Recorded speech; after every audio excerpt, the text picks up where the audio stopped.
Hello everyone, welcome to my channel.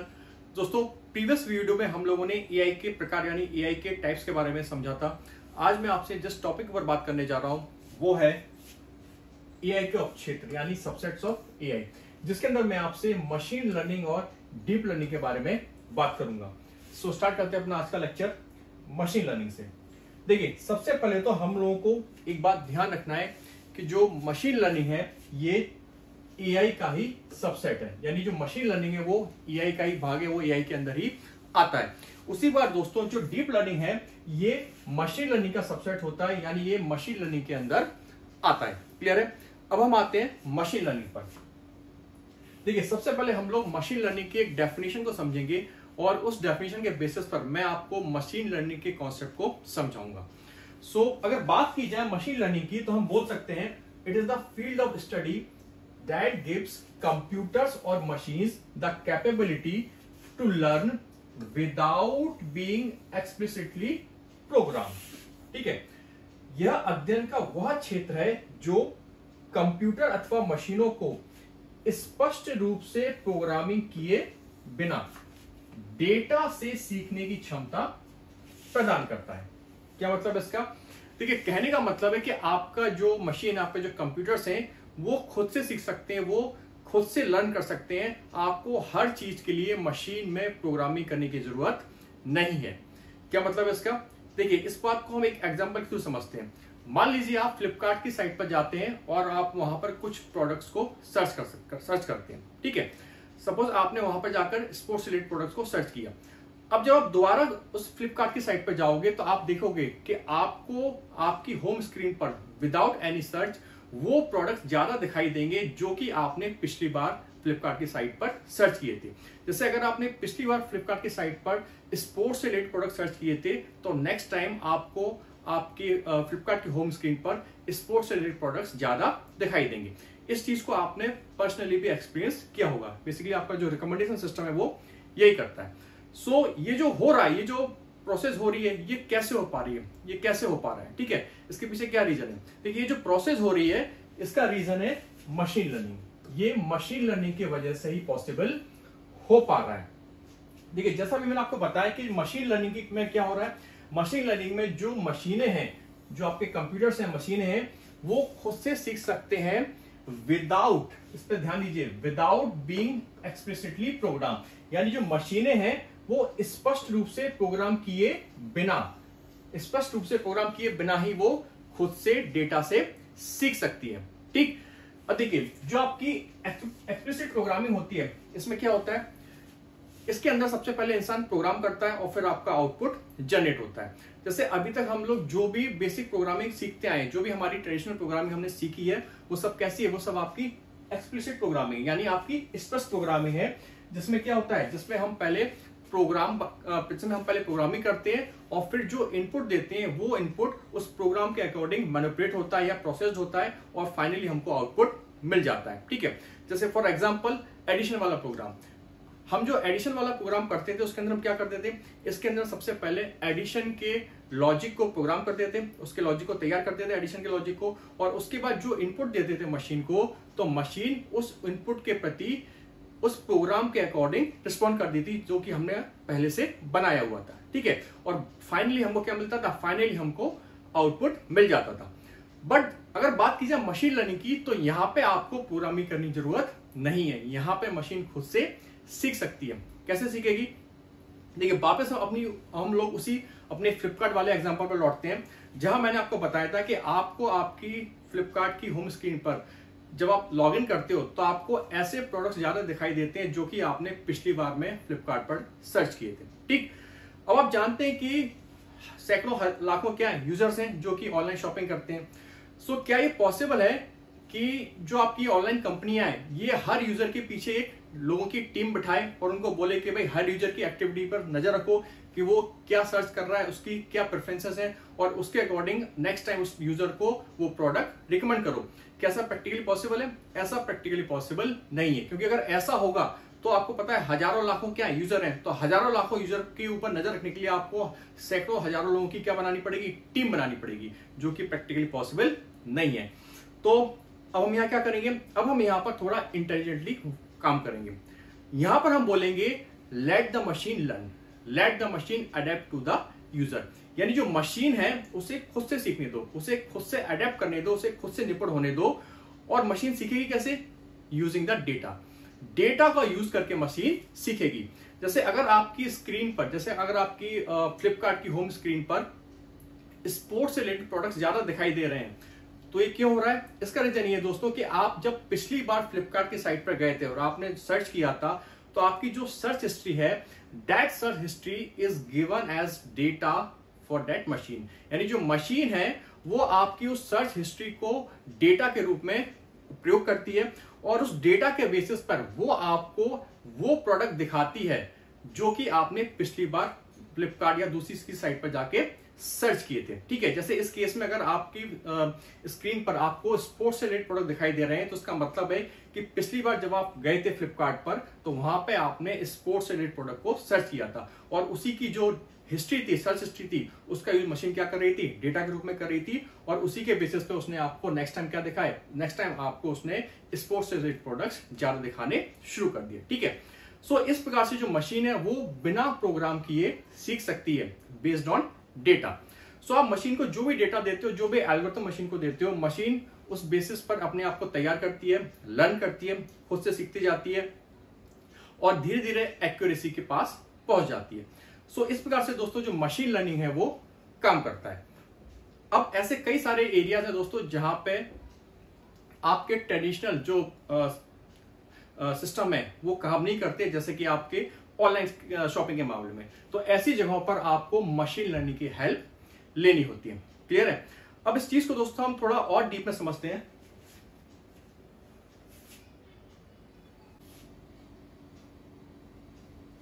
देखिए, अभी शुरुआत में मैंने आपको ट्रेडिशनल प्रोग्रामिंग के बारे में बताया था। मैंने आपको बताया था कि अभी तक हम लोग जो भी बेसिक प्रोग्रामिंग करते आए हैं वो आपकी ट्रेडिशनल प्रोग्रामिंग के अंदर ही आती है, जिसके अंदर हम सबसे पहले एक प्रोग्राम तैयार करते हैं, फिर जो भी data as an input machine को देते हैं, मशीन उस प्रोग्राम के अकॉर्डिंग उस डेटा को मैनिपुलेट करती है, उसकी प्रोसेसिंग करती है और हमको फाइनली एक आउटपुट मिल जाता है। ठीक, सो ये है आपका ट्रेडिशनल प्रोग्रामिंग का केस। और इसके अंदर हमने क्या किया? इसके अंदर हमने डेटा को इनपुट किया और प्रोग्राम को इनपुट किया। अब प्रोग्राम में इस डेटा की जरूरत होगी क्योंकि जो डेटा है ये इस प्रोग्राम के अकॉर्डिंग क्या होगा? प्रोसेस्ड होगा, इसकी मैनिपुलेशन होगी और फाइनली हमको क्या मिल जाएगा? फाइनली हमको एक आउटपुट मिल जाएगा। जैसे अगर एग्जांपल ले दो नंबरों का एडिशन वाला प्रोग्राम, तो उसमें हम क्या करेंगे? इसमें सबसे पहले हम एडिशन के प्रोग्राम को, उसके लॉजिक को तैयार करेंगे, फिर उसके बाद जो भी नंबर एज एन इनपुट देंगे मशीन को, मशीन उस प्रोग्राम के अकॉर्डिंग क्या करेगी? उसको मैनिपुलेट करेगी और फाइनली हमको एडिशन के रूप में आउटपुट प्राप्त हो जाएगा। क्लियर है? तो ये तो था आपका ट्रेडिशनल मशीन का केस। पर बहुत से ऐसे क्षेत्र है दोस्तों जहां पर अगर आप ट्रेडिशनल प्रोग्रामिंग को यूज करोगे तो वहां पर ये काफी हेक्टिव, काफी टाइम कंज्यूमिंग हो सकता है, जैसे कि आपके ऑनलाइन शॉपिंग के केस में। सो ऐसी जगहों पे हम लोग ट्रेडिशनल प्रोग्राम का यूज नहीं कर सकते। ऐसी जगहों पर हम लोगों को मशीन लर्निंग का यूज करना पड़ता है। ऐसी जगहों पर हम लोगों को मशीन लर्निंग की हेल्प लेनी पड़ती है। अब अगर बात की जाए मशीन लर्निंग की, तो यहां पर मामला थोड़ा अलग हो जाता है क्योंकि इसका काम करने का तरीका थोड़ा अलग है। मशीन लर्निंग के केस में क्या हो रहा है? मशीन लर्निंग के केस में एक तो हम डेटा इनपुट कर रहे हैं जो कि बहुत ही इंपॉर्टेंट है, क्योंकि अल्टीमेटली डेटा से ही आपकी मशीन को सीखना है, उसी से आपकी मशीन को लर्न करना है। पर यहां पर ध्यान देने वाली बात यह है कि यहां पर हम डेटा तो इनपुट कर रहे हैं, साथ ही साथ हम मशीन को आउटपुट भी दे रहे हैं। यानी हम एक साथ मशीन को इनपुट और आउटपुट दे रहे हैं। और इससे क्या हो रहा है? इससे फाइनली आपका एक प्रोग्राम तैयार हो रहा है, आपका एक प्रोग्राम जनरेट हो रहा है, या बोल सकते हैं आपका एक लॉजिक जनरेट हो जाता है, या आपका एक मॉडल जनरेट हो जाता है। देखिए, इस चीज को एक एग्जांपल के थ्रू समझते हैं हम लोग एग्जांपल लेते हैं स्टूडेंट्स का। स्टूडेंट्स जब तैयारी करते हैं, जब प्रिपरेशन करते हैं या सीखते हैं, तो किस प्रकार से सीखते हैं? जैसे मान लीजिए किसी सब्जेक्ट का टेस्ट होना है, कुछ स्टूडेंट्स को टेस्ट देना है एक सब्जेक्ट का। अब अगर स्टूडेंट्स को उस सब्जेक्ट का टेस्ट देना है तो पहले उन्हें उस सब्जेक्ट को प्रिपेयर करना पड़ेगा, है ना, उस टॉपिक को समझना पड़ेगा, और उसके लिए उनको किसकी जरूरत होगी? उसके लिए उनको जरूरत होगी डेटा की। ठीक, और वो डेटा कैसा होना चाहिए? वो डेटा होना चाहिए एक्यूरेट, शुद्ध, प्रिसाइज, जिससे कि स्टूडेंट्स की उस सब्जेक्ट के प्रति जो समझ है वो बढ़िया से बढ़िया बन जाए। ठीक है, अभी जो डेटा है वो स्टूडेंट को कैसे मिलेगा? देखिए, अलग अलग सोर्स हो सकते हैं, जैसे किताबें हो सकती हैं, आपकी टीचर्स हो सकते हैं, यूट्यूब वीडियोस हो सकते हैं। तो ये सब मिलके क्या करें? ये सब मिलके डेटा सर्व करें स्टूडेंट को। ठीक, बट यहां पर एक बात नोट करने वाली ये है कि जब हम लर्निंग प्रोसेस में होते हैं, जब हम नॉलेज गेन कर रहे होते हैं, तो क्या हम केवल नॉलेज गेन करते हैं या अपने आप को विद रिस्पेक्ट टू एग्जाम तैयार भी कर रहे होते हैं। देखिए ज्यादा केसों में क्या होता है, ज्यादा केसों में हम नॉलेज तो गेन करते ही हैं, साथ ही साथ अपने आप को एग्जाम के रेस्पेक्ट में तैयार भी कर रहे होते हैं, प्रिपेयर भी कर रहे होते हैं। और ये कैसे किया जाता है, जैसे अगर क्वेश्चन इस प्रकार से पूछा जाए तो आपको ऐसे आंसर देना है, अगर उस तरह से पूछा जाए तो आपको वैसे आंसर देना है, अगर इस पैटर्न पे पूछा जाए तो आपकी सॉल्यूशन ये होना चाहिए, अगर उस पैटर्न में पूछा जाए तो आपके सॉल्यूशन की स्ट्रेटजी उस तरह की होनी चाहिए। तो बेसिकली यहाँ पे हम क्या कर रहे हैं, यहाँ पे हम क्वेश्चंस के साथ साथ आंसर भी दे रहे हैं, यानी यहाँ पे हम इनपुट के साथ साथ आउटपुट भी दे रहे हैं। क्लियर है। जैसे हम लोग जो स्कूल में एग्जाम देते थे तो उसी तरह पढ़ाई करते थे, क्योंकि हमारे एग्जाम में जो भी प्रश्न पूछा जाता था उसका आंसर पहले से ही हमारे नोट्स में होता था कि भैया अगर इस तरह से क्वेश्चन पूछा जाए तो आपको इस तरह से उसका आंसर देना है। ठीक है, तो इसी प्रकार जो आपकी मशीन लर्निंग है उसमें मैंने आपको क्या बोला कि यहाँ पे हम क्या कर रहे हैं, यहाँ पे हम एक तो आपको डेटा इनपुट कर रहे हैं, साथ साथ क्या कर रहे हैं, साथ ही साथ हम मशीन को आउटपुट भी दे रहे हैं कि भाई अगर कोई क्वेश्चन पूछा जाए तो उसका ये रेस्पेक्टिव आउटपुट होना चाहिए, ये चीज मशीन को पता होनी चाहिए। क्लियर है। सो मशीन लर्निंग केस में हमने क्या किया, मशीन लर्निंग के केस में हमने मशीन को इनपुट भी दिया और साथ ही साथ आउटपुट भी दिया, जिससे क्या होगा, जिससे कि आपका प्रोग्राम या लॉजिक तैयार हो गया। ठीक, अब वापस हम उसी स्टूडेंट्स वाले एग्जांपल पे आते हैं। मान लीजिए आपके एग्जाम का दिन बहुत पास आ गया, ठीक है, बहुत नजदीक आ गया आपका एग्जाम की डेट, और अब हम लोग पूरी तरह से तैयार हो चुके हैं। ठीक है, तो अपनी तैयारी कर चुके हैं, हर क्वेश्चन का क्या आंसर होगा हमको पता है, उस सब्जेक्ट की नॉलेज भी हमको थोड़ी बहुत हो चुकी है। ठीक, तो एग्जाम देने से पहले या टेस्ट देने से पहले हमारी जो स्टेट होगी, हमारी जो तैयारी होगी, उसी को हम क्या बोल सकते हैं, उसी को हम बोल सकते हैं प्रोग्राम। उसको हम क्या बोल सकते हैं, उसी को हम बोल सकते हैं प्रोग्राम, या उसी को हम बोल सकते हैं लॉजिक। ठीक, और यहां पर हम किसकी प्रोग्रामिंग कर रहे हैं, यहां पर हम स्टूडेंट के ब्रेन, उसके माइंड को प्रोग्राम कर रहे हैं, या बोल सकते हैं एक तरह से हम स्टूडेंट के जो ब्रेन को मॉडल बना रहे हैं। ठीक है, और उस ब्रेन के अंदर पूरा का पूरा लॉजिक भरा हुआ है कि अगर कोई क्वेश्चन पूछा जाता है तो उसका आंसर किस प्रकार दिया जाए on the basis of information जो हम पहले से ही स्टूडेंट के ब्रेन में दे चुके हैं, उसको बता चुके हैं। ठीक है, तो यहां पे क्या हो रहा है कि यहां पे जब आप एग्जाम देने जा रहे हो तो क्या हो चुका है, आपका जो ब्रेन है उसमें जो लॉजिक है वो पूरी तरह से तैयार हो चुका है। ठीक, अब इसके बाद जब आप टेस्ट में अपियर होगे, जब एग्जाम दोगे, तो जिस तरह से आपके ब्रेन को ट्रेन किया गया है, जिस तरह की नॉलेज और डेटा आपके ब्रेन को दिया गया है, उससे मैच करते हुए जो भी क्वेश्चन आपको पेपर में दिखाई देंगे आप उनको इजीली सॉल्व कर लोगे। बट जो क्वेश्चन उससे मैच नहीं करेंगे, जो क्वेश्चन आपके डेटा या आपकी ट्रेनिंग से मैच नहीं करेंगे, तो वो उन क्वेश्चंस को आप सॉल्व नहीं कर पाओगे। ठीक है, तो बेसिकली यहाँ पे हो क्या रहा है, जैसे ही आप टेस्ट में अपियर हुए, जैसे ही आप टेस्ट में बैठे, तो आप कहां चले गए, आप ट्रेनिंग फेज से टेस्टिंग फेज में चले गए। इसी बार टेक्निकल टर्म में बोला जाए कि आपकी जो मशीन है वो कहां चली गई, आपकी मशीन टेस्टिंग फेज में चली गई, जहां पे इस बात को जांचा जाएगा कि आपकी जो मशीन है वो कितनी एक्यूरेट है, वो कितनी कॉन्फिडेंट है। क्लियर है। देखिए दो तरह के आपके आउटपुट होते हैं, एक होता है आपका डिजायर्ड आउटपुट, एक होता है आपका एक्चुअल आउटपुट। ठीक, तो जो एक्चुअल आउटपुट और डिजायर्ड आउटपुट के बीच अंतर होता है उसको हम बोल देते हैं एरर, उसको हम क्या बोल देते हैं, एरर।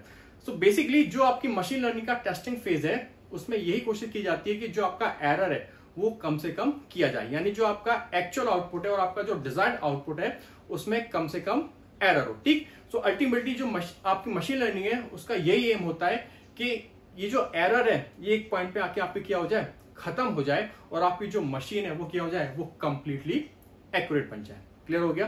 तो दोस्तों ये था आपका मशीन लर्निंग का कॉन्सेप्ट, जो आपको मुझे उम्मीद है समझ में आ गया होगा। क्लियर है। अब हम आगे बढ़ते हैं अपने अगले टॉपिक पे, जिसका नाम है डीप लर्निंग।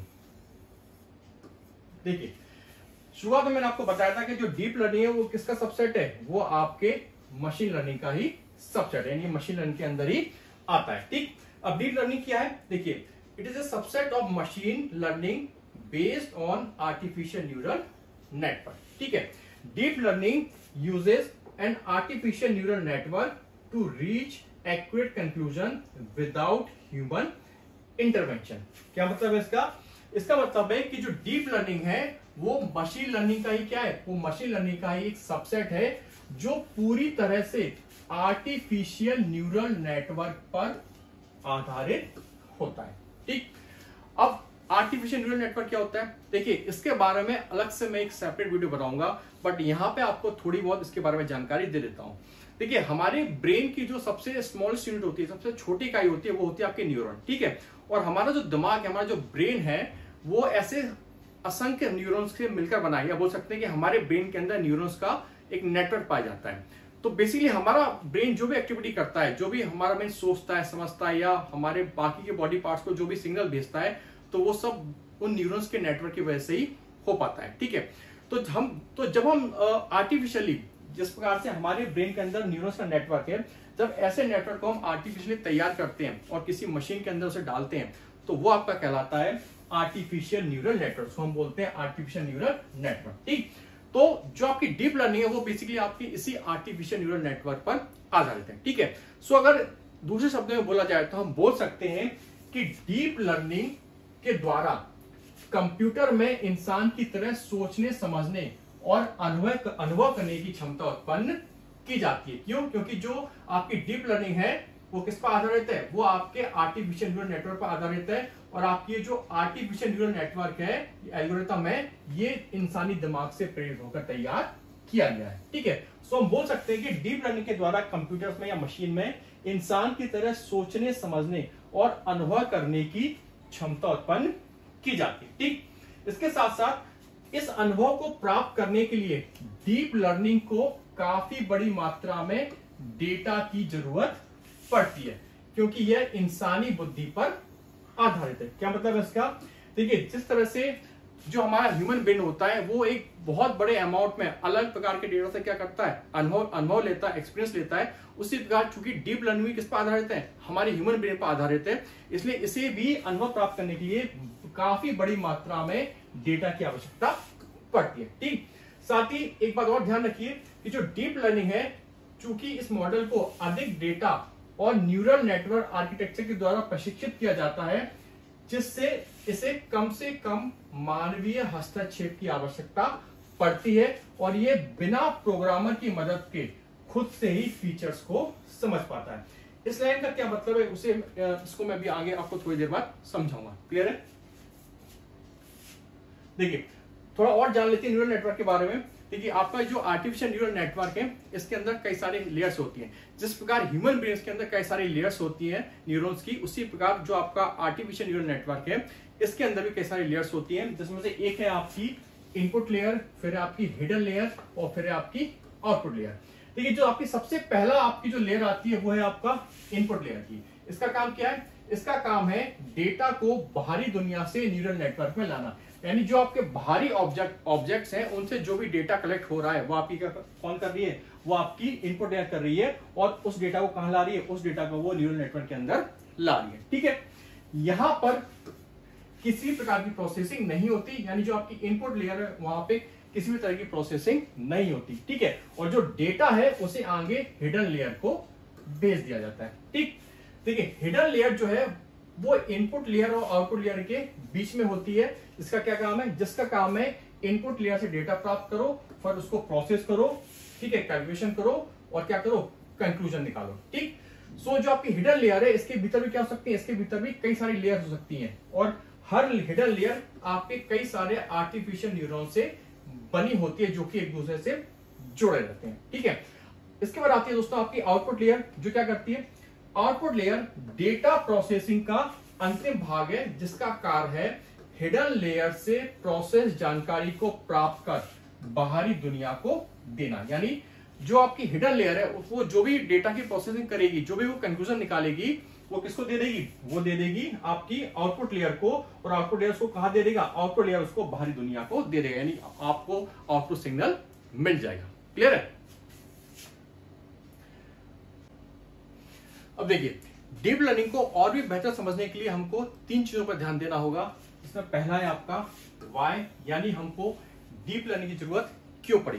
दूसरा है व्हाट, यानी जो डीप लर्निंग है वो हमको क्या ऑफर करता है, उससे हमको क्या फायदा है। और तीसरा वेयर, यानी डीप लर्निंग का प्रयोग कहां कहां पर किया जाता है, ठीक है। तो सबसे पहले हम समझ लेते हैं कि हमको डीप लर्निंग की आवश्यकता क्यों पड़ी। देखिए इसका सबसे पहला रीजन है आपका ह्यूज अमाउंट ऑफ डेटा, विशाल मात्रा में डेटा। ठीक है। जब तक आपका जो डेटा है अगर वो कम है, उसकी क्वांटिटी कम है, तो उस केस में तो जो मशीन लर्निंग है वो उस डेटा को हैंडल कर सकता है, ठीक है।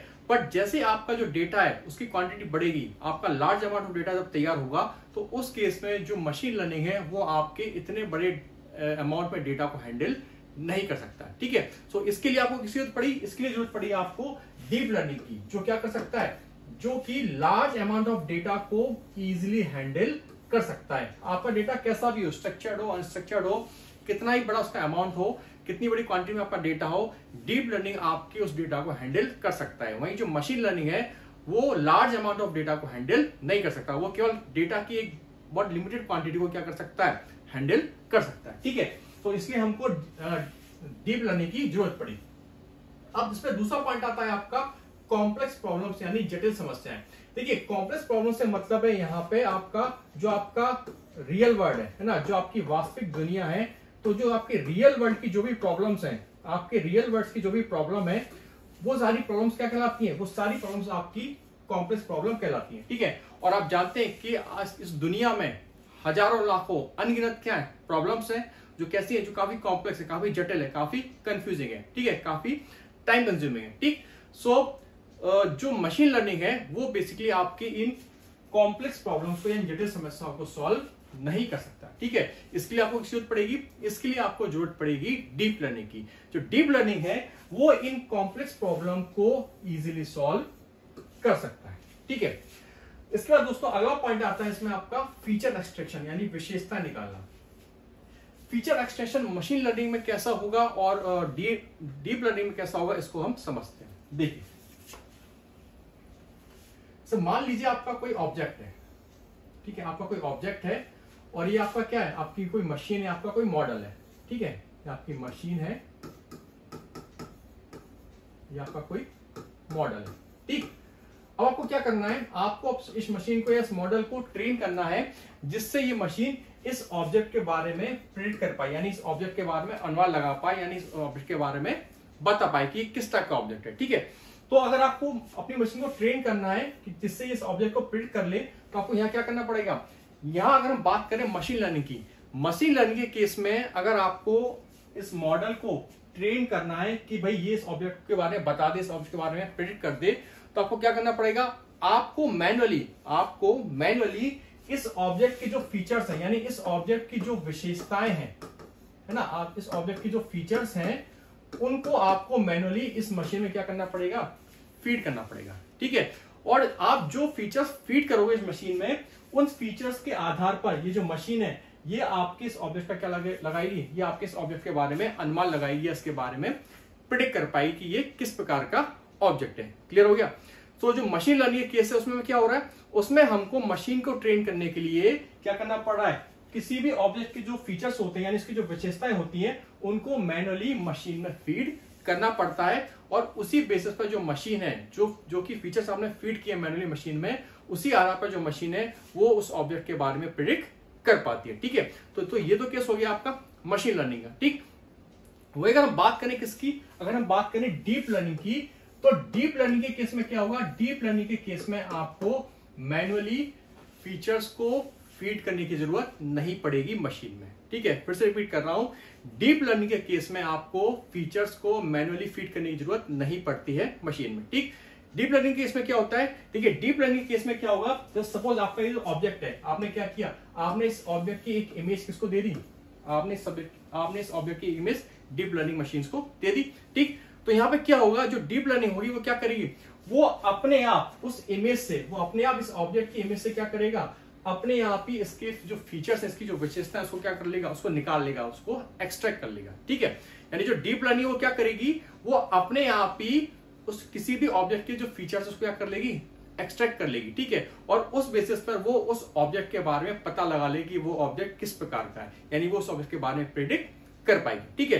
तो यहाँ पे क्या हो रहा है, यहाँ पे हमको डीप लर्निंग के केस में हमको मैन्युअली किसी भी ऑब्जेक्ट के फीचर्स को मशीन में फीड नहीं करना पड़ रहा है, ठीक है। यहाँ पे हमको मैन्युअली फीड करने की जरूरत नहीं है। जो आपकी डीप लर्निंग है उस केस में क्या होगा, डीप लर्निंग केस में जो मशीन होगी वो अपने आप ही किसी भी ऑब्जेक्ट के क्या निकालेगी, वो अपने आप ही किसी भी ऑब्जेक्ट के जो फीचर्स हैं उनको एक्सट्रैक्ट कर लेगी, उनको निकाल लेगी, विशेषता निकाल लेगी, और उस आधार पर वो उस ऑब्जेक्ट के बारे में प्रेडिक्ट कर लेगी, अनुमान लगा लेगी कि वो ऑब्जेक्ट किस प्रकार का है। ठीक है, देखिए जनरली जो आपकी जो डीप लर्निंग है वो उसमें होता क्या है, इसमें जो आपकी मशीन होती है वो बेसिकली खुद से ही आपके जो ऑब्जेक्ट के हाई ऑर्डर फीचर्स होते हैं उनको क्या कर लेती है, उनको अपने आप से ही एक्सट्रैक्ट कर लेती है, और उन हाई ऑर्डर फीचर्स के आधार पर वो उस ऑब्जेक्ट के बारे में सही सही अनुमान या सही सही प्रेडिक्शन लगा लेती है। क्लियर हो गया? तो ये है आपका मशीन लर्निंग और डीप लर्निंग के बीच का अंतर, कि अगर आपको फीचर एक्सट्रैक्शन की बात करें तो मशीन लर्निंग केस में क्या हो रहा था, मशीन लर्निंग के केस में आपको मैनुअली फीचर्स को फीड करना पड़ा था मशीन में, जिससे कि वो ऑब्जेक्ट के बारे में अनुमान लगाए। ठीक है, वही जो आपकी डीप लर्निंग थी उसमें क्या हो रहा था, उसमें आपको मैनुअली फीचर्स को फीड नहीं करना पड़ा था मशीन में। जो आपकी मशीन है वो खुद से क्या कर रही थी, वो खुद से ही किसी भी ऑब्जेक्ट के फीचर को एक्सट्रैक्ट कर पा रही थी, और उसके बेसिस पर वो उस मशीन के बारे में, उस ऑब्जेक्ट के बारे में अनुमान लगा रही थी। ठीक है, तो ये आपके मशीन लर्निंग और डीप लर्निंग के बीच का डिफरेंस है। क्लियर है? तो देखिए, अगर बात की जाए फीचर एक्सट्रैक्शन की, तो बेसिकली ये क्या है, ये आपकी यही कॉम्प्लेक्स प्रॉब्लम है। क्यों? क्योंकि इस दुनिया में क्या है, इस दुनिया में सैकड़ों अनगिनत क्या है ऑब्जेक्ट्स हैं, उनके अनगिनत क्या है फीचर्स हैं। ठीक है, और वो सब फीचर्स कैसे हैं आपके, काफी कॉम्प्लेक्स है, काफी कंफ्यूजन है, और ये आपके क्या कहलाते हैं, ये कहलाते हैं आपकी कॉम्प्लेक्स प्रॉब्लम।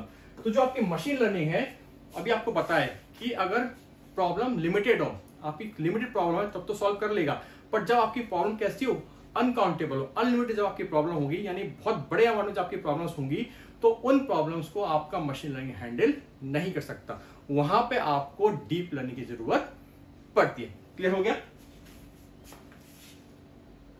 चलिए, तो समझ में आया आपको कि मशीन लर्निंग और डीप लर्निंग में क्या डिफरेंस हो रहा है। देखिए, अगर आपकी जो प्रॉब्लम है वो केवल एक दो ऑब्जेक्ट तक है, अगर आपकी जो प्रॉब्लम है केवल एक दो ऑब्जेक्ट तक ही सीमित है, तो मशीन लर्निंग काम कर जाएगा।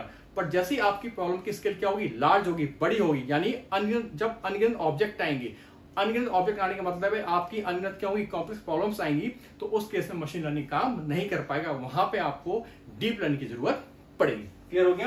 तो आपको समझ में आया कि क्यों जरूरत पड़ी, और जो मशीन लर्निंग और जो डीप लर्निंग वो हमको क्या ऑफर करता है। ठीक, इसके बाद आते हैं वेयर पे, कि जो आपका डीप लर्निंग है उसका प्रयोग हम कहां कर सकते हैं। देखिए, वर्तमान में आपके बहुत से ऐसे क्षेत्र हैं जहां पे आप डीप लर्निंग का प्रयोग कर रहे हो। ठीक है, जैसे मेडिकल की बात की जाए तो मेडिकल के क्षेत्र में डीप लर्निंग का प्रयोग किया जा सकता है, खासकर आपके कैंसर के इलाज में। आपका जो ट्यूमर्स होते हैं, कैंसर सेल्स होती हैं, तो उनको डिटेक्ट करने के लिए आपका जो कवरेज एरिया है कैंसर सेल्स का, उसको डिटेक्ट करने के लिए आप डीप लर्निंग का प्रयोग कर सकते हो। ठीक, इसी प्रकार अगर बात की जाए रोबोटिक्स की, तो हम रोबोटिक्स के अंदर जैसे ही हम लोग जो रोबोट बना रहे हैं, जो इंसान की तरह क्या कर सकते हैं, जो इंसान की तरह काम कर सकते हैं, तो जब ये रोबोट इंसानों की तरह किसी टास्क को परफॉर्म करते हैं, तो ऐसा करने के लिए इन रोबोट्स के अंदर इस बात का होना जरूरी है कि ये अपने आसपास के ऑब्जेक्ट को क्या कर पाए, पहचान पाए, आसपास के ऑब्जेक्ट के जो फीचर्स हैं उनको खुद से एक्सट्रैक्ट कर पाए और उसको पहचान पाए कि भाई सामने दीवार या सामने खाई या सामने कोई गाड़ी खड़ी हुई है। ठीक है, तो इसके लिए भी आपको किसी जरूरत पड़ेगी, इसके लिए भी आपको डीप लर्निंग की जरूरत पड़ती है। ठीक, इसी बार जो आपका अगला एग्जांपल है सेल्फ ड्राइविंग कार, ये भी, इसमें भी क्या हो रहा है, इसमें भी हम डीप लर्निंग का ही प्रयोग करते हैं, क्योंकि आपकी जो सेल्फ ड्राइविंग कार होती है वो बिना ड्राइवर के चलती है, तो आपकी जो कार होती है वो खुद से ही इसके आसपास जितने भी ऑब्जेक्ट होते हैं, उनके जो भी हाई ऑर्डर फीचर्स होते हैं उनको वो एक्सट्रैक्ट करती है, और उसके आधार पर आपकी कार खुद ही समझ जाती है कि भाई सामने कोई ट्रक है, कोई आदमी जा रहा है, या कोई फुटपाथ है, या लेफ्ट साइड कोई गाड़ी है, या राइट साइड कोई गाड़ी है, तो अपने आप आपकी कार समझ जाती है इस चीजों को, और खुद से वो डिसीजन ले लेती है कहाँ पे ब्रेक लगाने, कहाँ पे स्पीड कम करनी है, कहाँ पे स्पीड बढ़ानी है। क्लियर है? इसी बार दोस्तों जो आपका ट्रांसलेशन है, यानी जब एक लैंग्वेज से आप दूसरी लैंग्वेज में ट्रांसलेट करते हो, तो वहां भी आप डीप लर्निंग का इस्तेमाल कर रहे होते हैं। क्लियर है? देखिए, एक इमेज और आपको बताता हूं, और इसी के साथ आपको ये वीडियो खत्म करता हूं। देखिए, एक तरफ है आपकी मशीन लर्निंग, ठीक, और दूसरी तरफ है आपकी डीप लर्निंग। मैंने आपको बताया था कि जो मशीन लर्निंग है उसमें क्या हो रहा है, उसमें जो आपका फीचर एक्सट्रैक्शन हो रहा है उसमें क्या करना पड़ रहा था, उसमें आपको मैनुअली किसी भी ऑब्जेक्ट की जो फीचर है किसमें डालने पड़ रहे थे, आपको मशीन के अंदर डालने पड़ रहे थे, और फिर उसके आधार पर जो मशीन है वो आपके इस ऑब्जेक्ट के बारे में क्या लगा रही थी, अनुमान लगा रही थी कि भाई वो ऑब्जेक्ट क्या है और किस प्रकार का है। ठीक, वहीं जो डीप लर्निंग है उसमें क्या हो रहा है, उसमें आपको मैनुअली फीचर एक्सट्रैक्शन की जरूरत नहीं पड़ती। यहाँ पे क्या हो रहा है, यहाँ पे जो मशीन है वो अपने आप ही आपके ऑब्जेक्ट क्या ले लेती है, उसका फीचर एक्सट्रैक्ट कर लेती है और उसके आधार पर समझ जाती है किस जो ऑब्जेक्ट है वो कार है, कोई इंसान है या क्या कोई और चीज है। क्लियर हो गया। तो दोस्तों ये था आपका मशीन लर्निंग और डीप लर्निंग का टॉपिक, जो मुझे उम्मीद है आपको समझ में आ गया होगा। इसके बाद के जो उपक्षेत्र है एआई के, उसके ऊपर मैं जल्दी वीडियो लेकर आऊंगा। Thank you.